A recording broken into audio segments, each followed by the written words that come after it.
साथियों, दुनिया भर में भारत को लेकर इस बात की बड़ी चर्चा है कि भविष्य का एक बहुत बड़ा युवा देश भारत है। हमारे पास 55 करोड़ युवा यानी 110 करोड़ हाथ काम करने के लिए तैयार हैं। उनमें शक्ति है, जोश है, लेकिन इन्हें हम काम कैसे दें, ये एक समस्या है।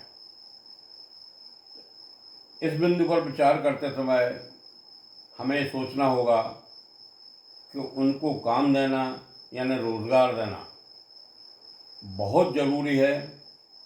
और हमारे संविधान में जिस आर्थिक न्याय की अवधारणा की चर्चा है, उसका हमें विस्तार करना होगा और कोशिशें करनी होगी कि आज़ादी के इन 70-75 वर्षों के बाद भी हम मौलिक अधिकारों में रोजगार देने का अधिकार शामिल नहीं कर सके हैं। तो अब समय आ गया है कि इस पर गंभीरता से विचार हो।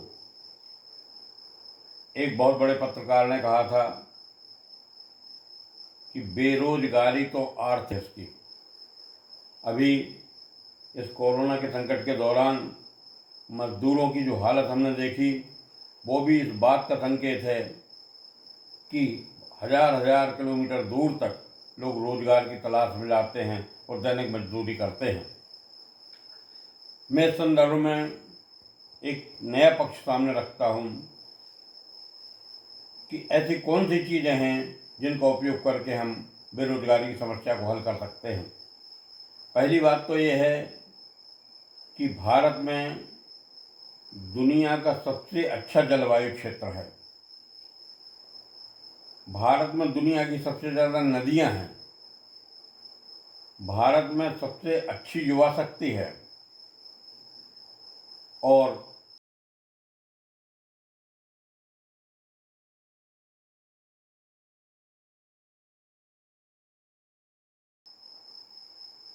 सबसे ज़्यादा नदियां होने का अर्थ है कि प्रकृति ने जल वितरण की ऐसी प्राकृतिक व्यवस्था हमारे देश में दी है कि सर्वत्र पानी है। वर्षा भी औसत रूप से ठीक है। जमीन भी कृषि के लिए दुनिया की सबसे अच्छी जमीन हमारे पास है। 48% तक जमीन कृषि योग्य है। ऐसे आंकड़े अन्य किसी देश में नहीं हैं।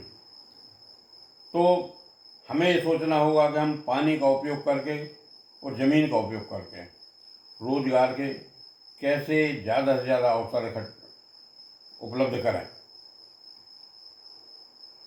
पानी की व्यवस्था और पानी को रोजगार का आधार बनाने के लिए बहुत बड़े चिंतन की और बहुत बड़ी योजनाओं की ज़रूरत है। पंडित जवाहरलाल नेहरू जी के समय में सन 60 और 70 के बीच में नदी जोड़ो योजना की कल्पना की गई थी और उस समय उसका नाम दिया गया था गंगा कावेरी योजना। सिंचाई मंत्री थे BKRV राव। वो उस समय लागू नहीं हो सके, पर एक प्रतीक मैं आपको बता रहा हूँ कि एक योजना बनी कि रावी और सतलज का पानी राजस्थान के मरुस्थल तक लाया जाए और पंजाब में हीर के बराज बना करके सैकड़ों किलोमीटर दूर 8 जिलों में चुरू, जोधपुर, बीकानेर, हनुमानगढ़ ऐसे तमाम जिलों में वो पानी पहुंचाया गया। आप सोचें कि आज़ादी कुल 10-15 वर्षों के भीतर इन 8 जिलों को, जहां पानी की बहुत भीषण समस्या थी, इतना आबाद कर दिया गया कि इन जिलों की लगभग 40 लाख एकड़ भूमि सिंचित हो गई और वो 8 जिले आर्थिक दृष्टि से काफ़ी परिवर्तन, उनमें क्रांतिकारी परिवर्तन आ गया।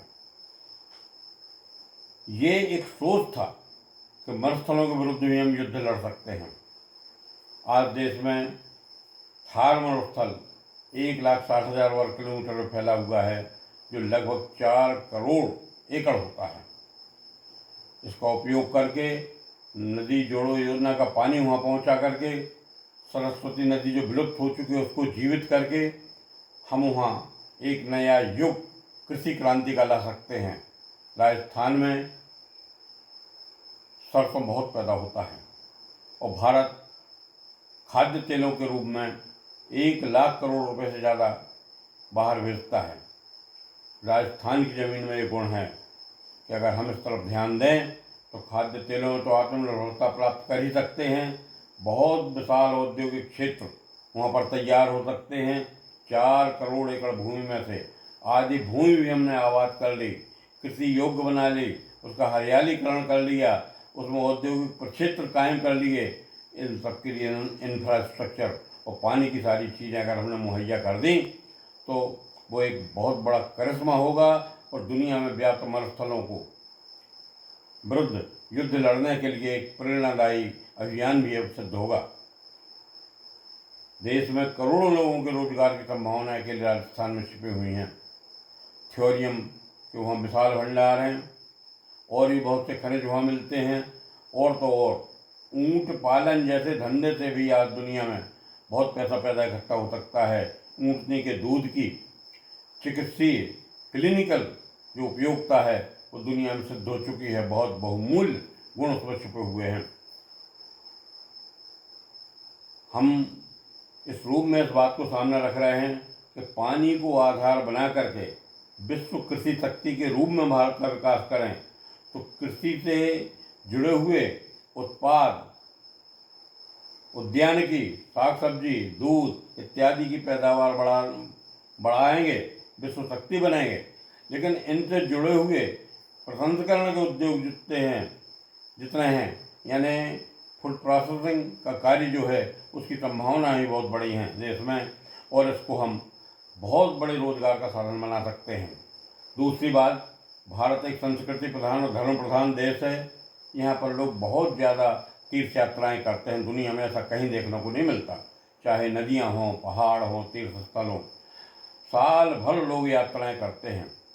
अगर आंतरिक पर्यटन को महत्व दे करके इन क्षेत्रों पर हम आधुनिक सुविधाएं इकट्ठी करें, लोगों को रुकने की सुविधाएं बढ़ाएं, पर्यटन के अच्छे तरीके से बढ़ावा दें तो ये आंतरिक पर्यटन करोड़ों लोगों को रोजगार देने में सक्षम है। करोड़ों लोगों को रोजगार दे ही रहा है, अन्य करोड़ों लोग भी इससे जुड़ जाएंगे। छोटे दुकानदार और तमाम किस्म की सुविधाएं लोग पा करके और कितना विकास कर सकते हैं हमारे देश में इस आंतरिक पर्यटन का लाभ लेकर, कल्पना से परे चीज़ होगी। बहुत सारी चीज़ें हमारे देश में ऐसी हैं कि हम युवा शक्ति का उपयोग करने के लिए और ऐसे अपने भीतर के संसाधनों का उपयोग करें। देश में पानी का बफर स्टॉक बनाएं, यानी नदी जोड़ो योजना के माध्यम से इतना पानी हमें इकट्ठा कर सकते हैं, उसका उपयोग कर सकते हैं कि देश पानी के आधार पर ही बहुत बड़ी उपलब्धियां हासिल कर सकता है। पेयजल की समस्या हल होगी, भूजल स्तर उठेगा, खेत खेत में पानी पहुंचेगा, सब्जी, दुग्ध उत्पादन, पशुपालन, अन्न उत्पादन, सारे क्षेत्रों में हम एक बहुत बड़ी छलांग लगा सकेंगे।